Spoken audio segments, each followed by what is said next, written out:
Donald Trump has fired FBI Director James Comey. He was in the middle of investigating Trump's ties to Russia. Why does that sound familiar? In 1973, Richard Nixon did the same thing. He fired the prosecutor investigating him for spying on his political opponents. It's known as Watergate. But is that where the similarities between Trump and Nixon end? Actually, it's where they start. Both presidents ran campaigns promising to restore law and order. We shall have order in the United States. I am the law and order candidate. They appealed to what they called the silent majority of Americans. They were different to those who were protesting against them. The great silent majority of my fellow Americans, I ask for your support. It's a term that I haven't heard for years, but I really think it applies now more than maybe ever before.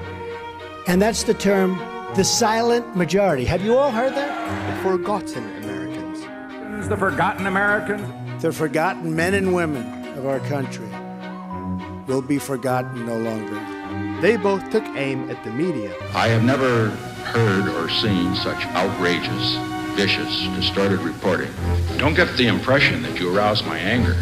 You see, one can only be angry with those he respects. A few days ago, I called the fake news the enemy of the people, and they are. They are the enemy of the people. Their administrations were plagued by leaks. It is leaking that is behind it all. And this administration is a sieve right now. In Nixon's final days, the Pentagon Papers leaks made him hostile and paranoid. Like in this private conversation with his security advisor, Henry Kissinger. We're going to be around all of our enemies. And also, never forget, the press is the enemy. The press is the enemy. Within the first weeks of Trump's presidency, there were so many leaks, staff had to hand over their phones before meetings. The most striking parallel is that both presidents were accused of undermining the Democratic Party during elections by stealing documents from their offices. Russia, if you're listening, I hope you're able to find the 30,000 emails that are missing. Trump's ties to the Russian hacks haven't been proven, but he's just fired the lead investigator.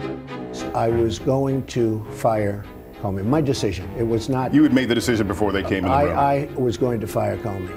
And this week met up with none other than Henry Kissinger. There is one major difference between Trump and Nixon.